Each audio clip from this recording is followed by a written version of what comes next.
Allah jauhkan kita dari orang-orang zalim. Allah matikan kita dalam keadaan husnul khatimah. Amin.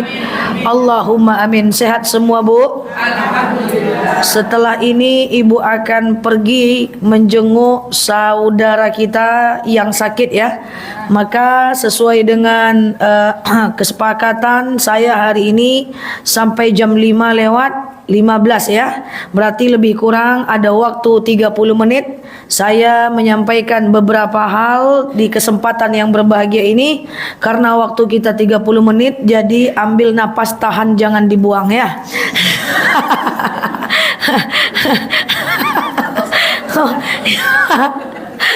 Oke, baik ibu-ibu yang saya sayangi karena Allah, masih bersempena dengan bulan Rajab. Maka hari ini insya Allah kita akan membahas tentang keutamaan dan amalan di bulan Rajab. Setuju? Hari ini adalah tanggal 1 Rajab. Maghrib kemarin sudah tanggal 1 Rajab. Sebentar lagi maghrib adalah tanggal 2 Rajab. Ibu-ibu yang saya sayangi karena Allah, saya akan berusaha menyampaikan dalam waktu 30 menit ke depan kupas tuntas terkait dengan persoalan Rajab. Sebenarnya apa itu Rajab? Apa sih itu Rajab? Rajab itu adalah salah satu di antara 4 bulan haram. Jadi ibu-ibu yang saya sayangi karena Allah, dalam 1 tahun itu ada 4 bulan haram, yaitu Rajab, kemudian Muharram, kemudian Zulqa'dah, kemudian Zulhijjah. 4 bulan haram ini, jadi di antara 1 tahun ada 4 bulan yang paling utama. Itulah Rajab, Muharram, Zulqa'dah, Zulhijjah. Di antara 4 bulan ada waktu yang paling utama, hari yang paling utama itulah hari Jumat. Dan di antara hari ada waktu yang paling utama, yaitu sepertiga malam. Nah, apa itu bulan haram? Bulan haram adalah bulan di mana seseorang itu dilarang untuk, pada masa Rasul dilarang untuk berperang. Artinya di bulan ini adalah bulan kita dilarang berselisih paham. Satu perumahan, satu RT, satu majelis taklim, satu RW, ya, satu RT, itu semuanya tidak boleh berselisih paham. Ya, dengan suami, dengan anak, dengan istri, jangan berselisih paham, jangan berdebat khusus di bulan Rajab. Kalau mau berselisih paham di bulan depan saja. Nah, ibu-ibu yang saya sayangi karena Allah, jadi pulang dari sini ibu sudah tahu ceramah ini, maka ibu silahkan melakukan yang namanya meminta maaf dengan suami, dengan anak, dengan tetangga. Minta maaf kepada semua orang yang kira-kira kita pernah salah dengan dia. Minta maaf bukan dari adik ke kakak, bukan dari istri ke suami aja. Minta maaf tidak berlaku umur, tidak berlaku status. Siapa yang duluan minta maaf, maka dialah yang paling beriman.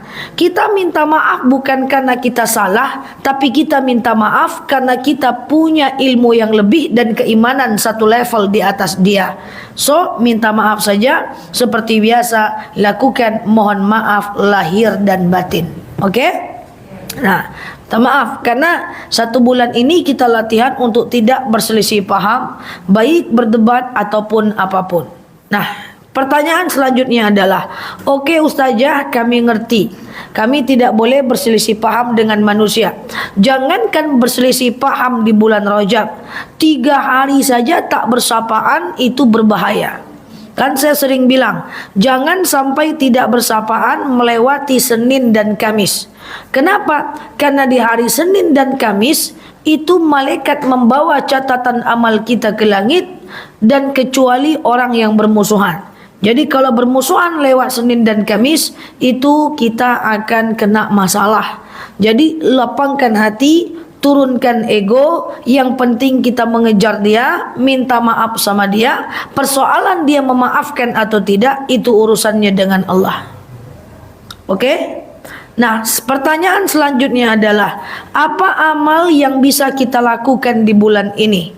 Apa amal yang bisa kita lakukan di bulan Rajab?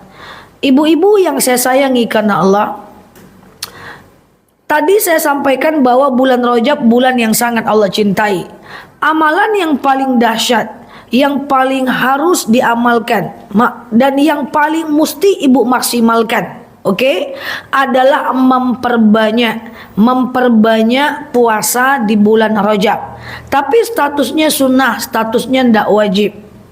Dari Aisyah dan Ibnu Abbas dijelaskan bahwa mereka sering melihat Rasulullah itu berpuasa di bulan Rajab. Kemudian dalam dalil lain Rasul pernah bersabda, wa fil hurum fasum, di bulan-bulan haram berpuasalah kalian. Nah, di bulan-bulan haram berpuasalah kalian. Apa tadi bulan haram? Rajab, Muharram, Zulqa'dah, Zulhijjah. Dianjurkan berpuasa di bulan-bulan haram. Nah, pertanyaannya adalah apa jenis puasanya? Apa merek puasanya?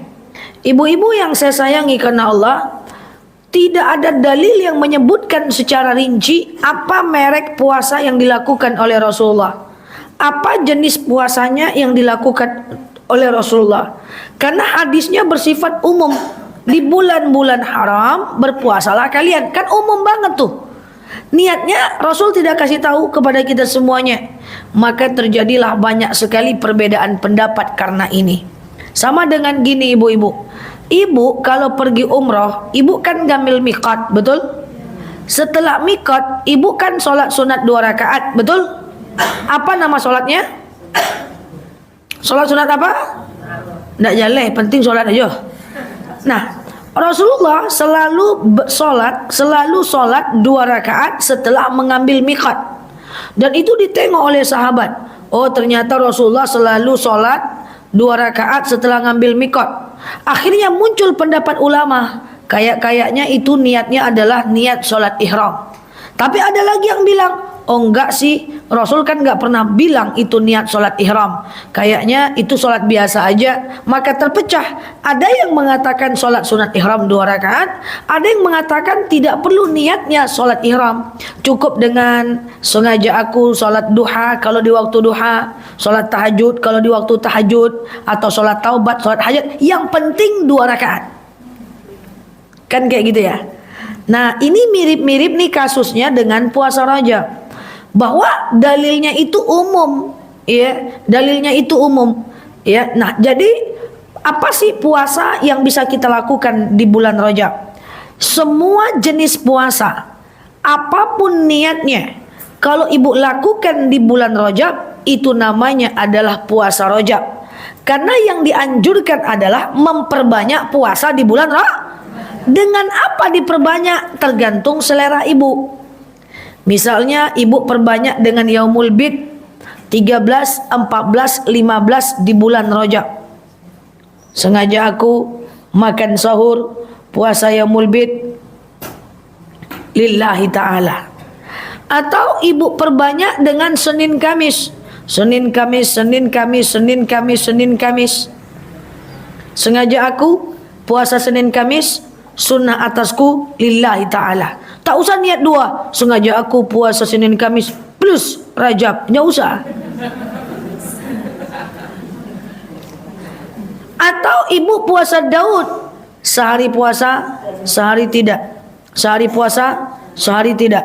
Sehari puasa, sehari tidak. Sengaja aku makan sahur puasa Daud, sunnah atasku karena Allah.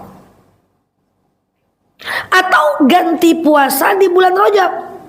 Sengaja aku qada puasa, wajib atasku karena Allah. Boleh nggak niatnya digabung dengan puasa Rajab? Satu aja lah. Itu tetap namanya puasa Rajab. Atau ada ulama yang berpendapat boleh puasa, dianjurkan berpuasa dari tanggal 1 sampai 10 Rajab. Niatnya puasa Rajab. Sengaja aku puasa Rajab, sunnah atasku karena Allah. Apakah 10 hari ini harus berturut-turut? Tidak. Kan dia sunnah. Cuman kalau ibu mau aman, ibu masuk puasa tanggal 1 hari ini, niatkan puasa Rajab. Minggu puasa Rajab, Senin niatkan saja Senin Kamis, sama aja. Intinya berpuasa di bulan Rajab. Jadi perbedaan pendapat ini muncul karena tidak ada kepastian niatnya. Tapi apakah boleh kita berpuasa di 1 Rajab sampai 10 Rajab untuk memuliakan bulan Rajab? Boleh. Yang tidak boleh adalah puasa 30 hari berturut-turut. Namanya puasa wisol, nggak boleh. Dia tidak boleh mirip kayak bulan Ramadan. Jadi cara Rasulullah berpuasa itu kan ada 3 bulan: Rajab, Sya'ban, Ramadan. Rajab, Sya'ban, Ramadan. Rajab Rasul banyak berpuasa, Sya'ban lebih banyak, Ramadan full. Jadi dari gigi 2 dulu. Misalnya Rajab Senin Kamis aja, Sya'ban puasa Daud, Ramadan full. Nah, kalau seandainya 30 hari di bulan Rajab, 30 hari di bulan Ramadan, tak naik giginya. Paham nih? Tak boleh puasa 30 hari berturut-turut, tidak bisa. Paling maksimal puasa paling dekat adalah puasa Daud. Sehari puasa, sehari tidak. Sehari puasa, sehari tidak. Sampai sini paham? Nah, saya mau sampaikan, siapa yang berpuasa tanggal 13 Januari 2024 hari ini 1 Rajab untuk menghargai kedatangan bulan Rajab, saya pengen sampaikan, karena ini adalah hari Sabtu, kalau ibu niat puasa Rajab hari ini, ibu mesti puasa juga besok. Karena hari Sabtu tidak boleh sendiri puasa. Kenapa hari Sabtu tidak boleh sendiri berpuasa? Karena Sabtu ini jadwal orang Yahudi. Khaliful Yahud, supaya beda dari orang Yahudi, tambah 1 hari Minggu. Hari ini puasa Rajab, besok kodo puasa bisa. Hari ini puasa Rajab, besok puasa Rajab bisa. Ya, yang penting 2. Kecuali Jumat ibu kemarin udah biasa, udah puasa, ibu gandeng dengan Sabtu. Oke? Dari Abu Dawud At-Tirmizi disahihkan oleh Al-Albani, dijelaskan bahwa tidak dibolehkan puasa Sabtu sendiri, kecuali puasa wajib, di antaranya qada dan puasa nazar. Jadi bagi sesiapa yang hari ini berpuasa qada, atau siapa yang hari ini puasa nazar, yang juga termasuk ke dalam puasa Rajab, besok boleh tidak puasa. Tapi kalau hari ini puasa sunnah, besok mesti puasa.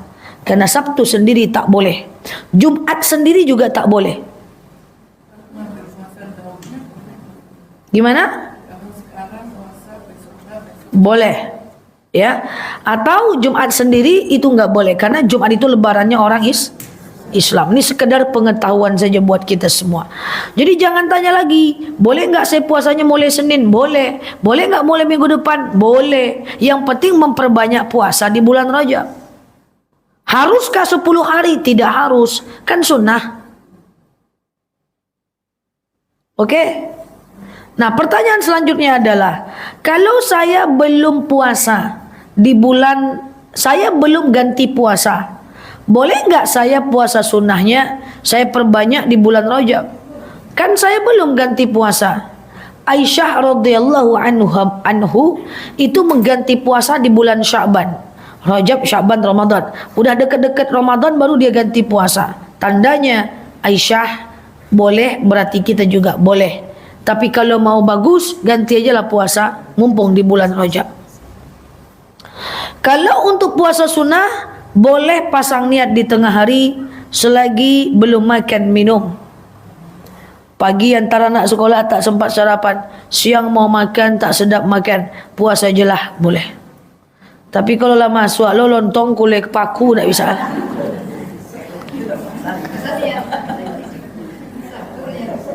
Itu beda dengan puasa ganti. Kalau puasa ganti sama kayak Ramadan, harus pasang niat sebelum adzan subuh. Dan kalau puasa qada, puasa ganti, jangan batal sampai maghrib kecuali sakit. Dan jangan berhubungan badan. Ya kan ada 3 tuh perbedaan tuh. Kalau puasa sunnah boleh pasang niat di tengah hari selagi belum makan minum. Kalau puasa ganti wajib pasang niat sebelum azan. Kalau puasa sunnah lapar batal boleh. Lagi puasa sunnah kita datang undangan arisan, lauknya kalio jengkol, batal aja lah boleh. Tapi kalau puasa ganti tak boleh batal, kecuali sakit kayak Ramadan. Yang ketiga, kemudian kalau puasa sunnah suami butuh kasih aja. Memenuhi panggilan suami wajib, puasa hukum sunnah. Tapi kalau puasa ganti suami butuh jangan kasih. Dipaksa juga ajak berkelahi.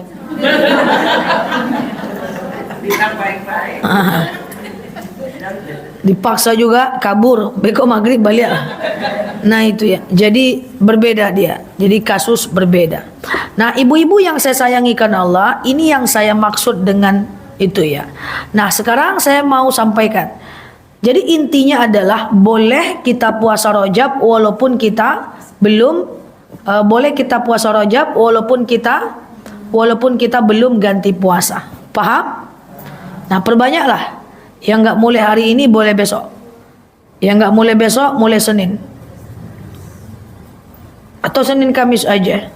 It's okay, no problem. Nanti Rajab kita ketemu lagi dengan Isra Mi'raj. Dah, ini yang pertama, clear tentang puasa di bulan Rajab? Clear. Yang kedua, apa amalan baik bagus atau zikir baik bagus di bulan Rajab? Adalah Rabbighfirli warhamni wa tub alayya. Coba semua, Rabbighfirli. Lagi. Lagi. Lagi. Warhamni. Lagi. Lagi. Rabbighfirli warhamni. Wa tub alayya. Lagi. Lagi. Rabbighfirli warhamni wa tub alayya. Rabbighfirli warhamni wa tub alayya. Lagi. Rabbighfirli warhamni wa tub alayya. Artinya, ya Allah, ampuni aku, sayangi aku, dan terimalah taubatku. Nah, dianjurkan baca 70 kali habis maghrib, habis subuh, dan habis isya. Tapi hanya dianjurkan, bukan diwajibkan.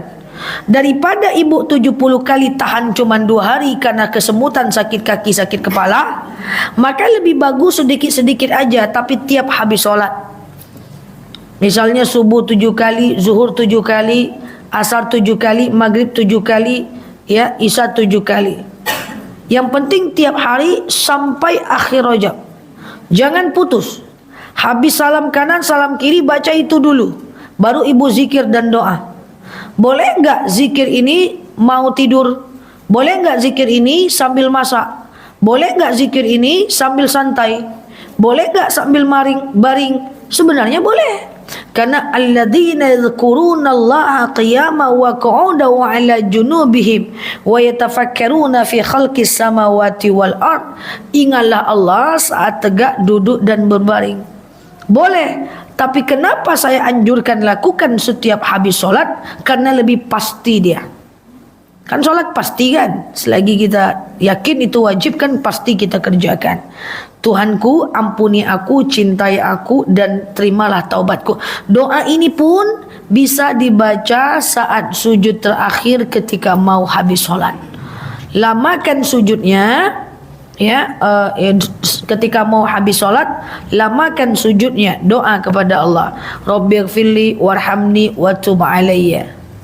Jangan lama betul tertidur pula nanti, sekedarnya aja.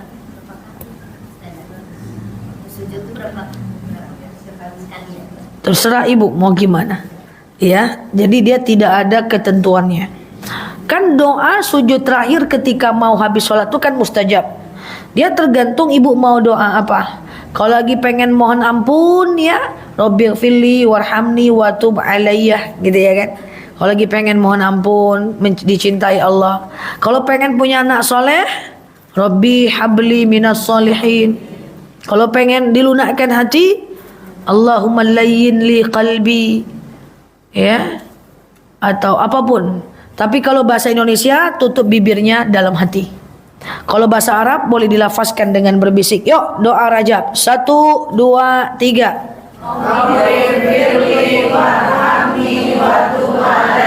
Lagi. Rabbighfirli warhamni wa tub alayya. Lagi. Rabbighfirli warhamni wa tub alayya. Ya, itu ya. Itu dibaca, lakukan. Tadi yang pertama kita udah sampaikan amalan bulan Rajab, puasa sunnah, tentang kupas tuntas puasa. Yang kedua adalah zikir di bulan Rajab. Yang ketiga, amalan yang sangat dianjurkan di bulan Rajab adalah bersedekah. Sedekahnya dinaikkan. Saya sudah pernah sampaikan di sini tentang sedekah subuh.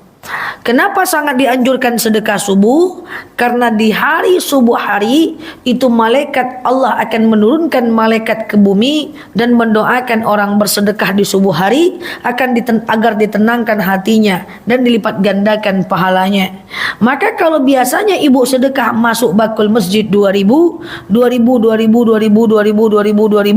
khusus bulan Rajab naikkanlah sedikit saja. Karena sedekah itu ditingkatkan di bulan Rajab. Nah, kenapa saya sampaikan sedekah subuh?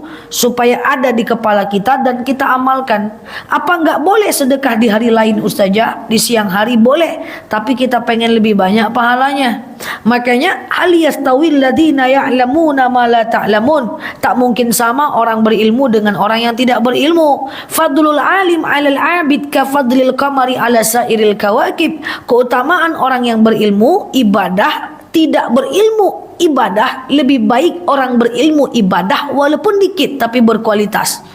Maka orang berilmu itu sangat dimuliakan oleh Allah. Tidak bisa kita beriman kalau nggak ada ilmunya. Mana bisa? Ibu mau beriman nggak ngerti cara sholat, ibu mau beriman nggak ngerti cara puasa, kayak gimana?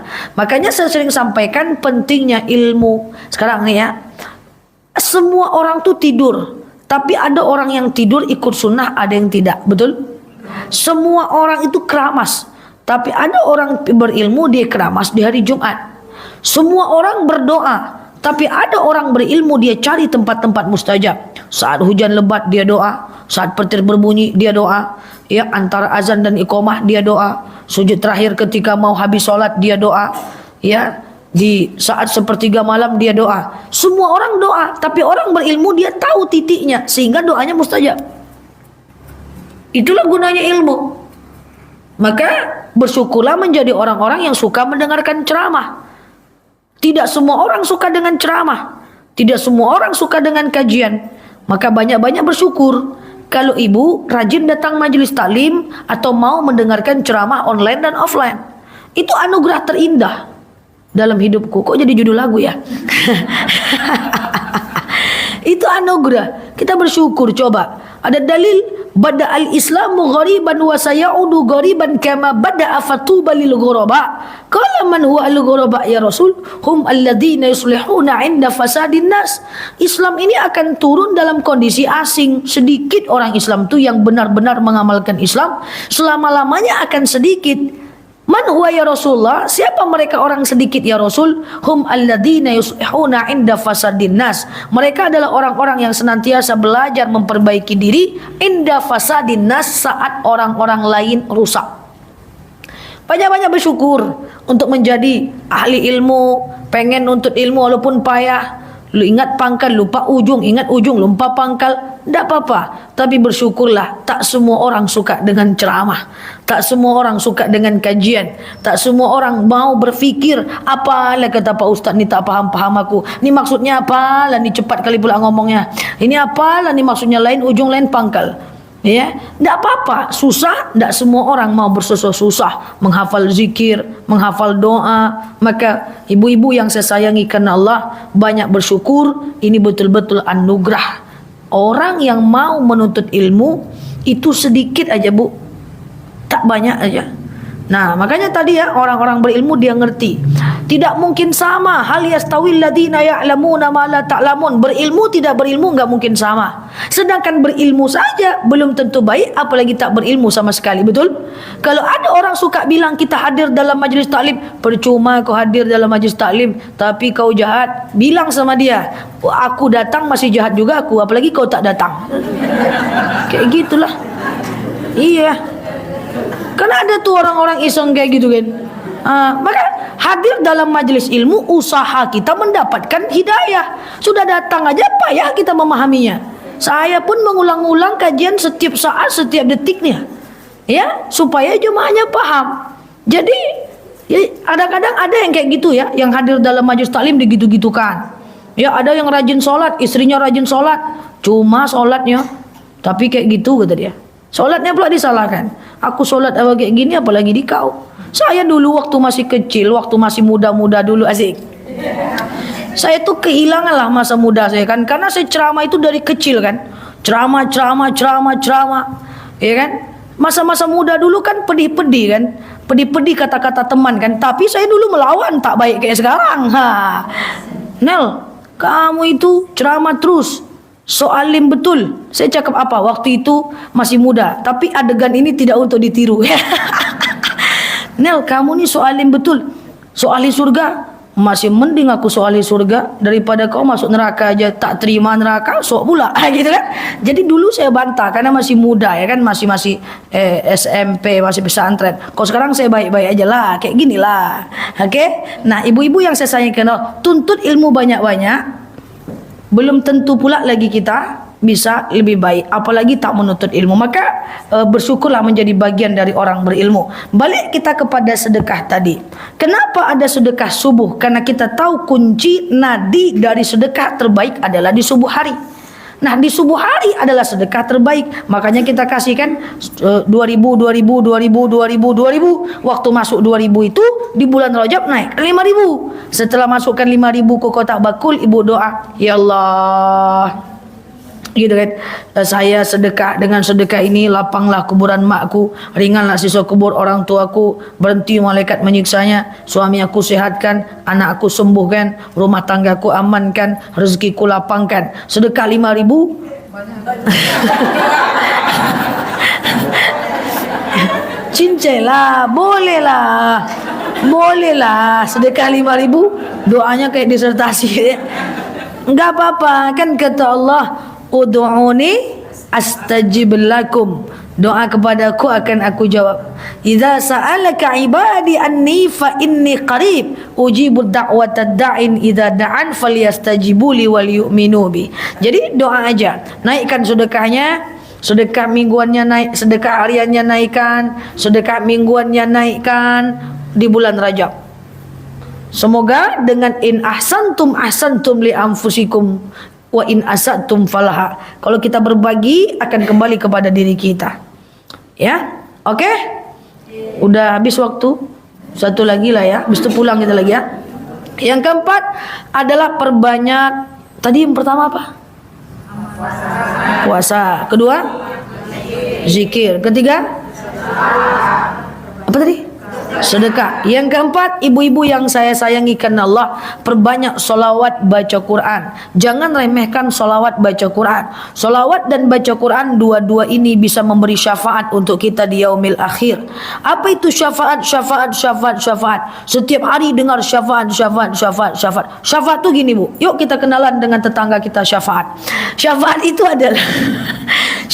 itu adalah nanti di yaumil akhir kita itu akan diminta pertanggungjawaban atas setiap perbuatan kita. Ada namanya hari kebangkitan, hari perhitungan. Innallah ahkamul hakimin. Allah adalah hakim yang paling adil. Nanti di hari akhirat kita akan mencari orang-orang yang kita zalimi, orang-orang yang kita buka aibnya, orang-orang yang kita sindir-sindir dia, orang-orang yang kita sakiti dia, orang-orang yang kita tak suka sama dia, orang-orang yang kita nggak mau maafkan dia, nggak mau minta maaf sama dia. Kita cari dia bu. Nanti ketika mencarinya itu, matahari sejengkal di atas kepala, kita tak pakai baju mencarinya. Tapi orang-orang yang diberikan syafaat akan ada awan hitam yang menolongnya. Itulah syafaat, pertolongan dari Rasulullah. Al-Quran bisa memberi syafaat, salawat bisa memberi syafaat. Maka jangan remehkan baca Quran walaupun cuma 15 menit satu hari. Saya sering sampaikan kepada kita semua bahwa baca Quran harus tiap hari walaupun sedikit. Tujuannya apa? Supaya dia berefek. Oh, kalau baca Quran hati tenang. Ada teman saya bilang, Nel aku udah baca Quran dah, tak tenang juga aku. Berapa hari? Hari ini baru. Mana bisa? Dia harus terus baca Quran. Ya, tidak bisa sehari sampai kita istiqamah. Harus walaupun 15 menit, 15 menit, 15 menit. Baca Quran tidak bikin masalah hilang. Baca Quran, masalah tetap ada. Suami maksiat tetap ada. Mertuanya belin tetap ada. Anak durhaka tetap ada. Tetangga yang gak suka tetap ada. Mereka tetap ada. Masalah tetap ada. Tapi dengan kita baca Quran, kita lebih tenang menghadapi masalah itu. Jadi jangan berharap dengan baca Quran masalahnya hilang. Dengan baca Quran kita tetap punya masalah. Cuman setidaknya dengan kita baca Quran kita tenang menghadapi masalah. Makanya kalau ada ibu tengok orang yang kena masalah dia tuh santai aja. Jangan dikira, jangan-jangan sepertiga malam dia bangun baca Quran. Dia lebih tenang menghadapinya. Karena Al-Quran ini adalah obat penawar hati kalau dibaca tiap hari. Jadi jangan baca Quran kalau suka-suka aja. Harus tiap hari. Tentukan jamnya. Ya, kalau haid tetap duduk di sejadah. Lakukan selain baca Quran atau misalnya baca Quran yang ada terjemahan. Harus istiqomah. Di bulan Rajab latihan istiqomah. Pengen bangun tahajud, lakukan 40 hari tahajud. Haid tetap bangun. Karena kalau haid tak bangun nanti malas lagi, iya kan? Maka yuk kita ibu-ibu selawat dan baca Quran. Jangan diporsir, jangan sampai 2000 kali, 3000 kali, tapi cuman sehari. Lebih baik cuma 3 kali, 3 kali, 3 kali, 3 kali, tapi tiap hari. Makanya saya sering bilang jaga mental kita. Ibadah itu butuh dijaga, dirawat supaya kita melakukannya dengan konsisten. Jangan remehkan baca Quran dan sholawat, itu bisa memberi syafaat untuk kita. Kurang-kurangi dosa dengan manusia, karena manusia itu bisa menghalangi kita masuk ke dalam surga. Kalau tidak ada orang baik, di rumah aja lah. Ya, berteman dengan orang yang baik, yang tidak banyak membuat dosa kepada kita. Kalau seandainya nggak ada orang baik itu di rumah aja. Kalau ada, pilih teman-teman yang baik. Kita tidak harus dekat dengan semua orang, kita hanya harus bertegur sapa dengan semua orang. Hanya bertegur sapa bukan berarti harus dekat dengan orang itu. Oke? Dah, angguknya udah kuat, waktu udah habis pula. Demikian, Allahu a'lam bishawab. Assalamualaikum warahmatullahi wabarakatuh.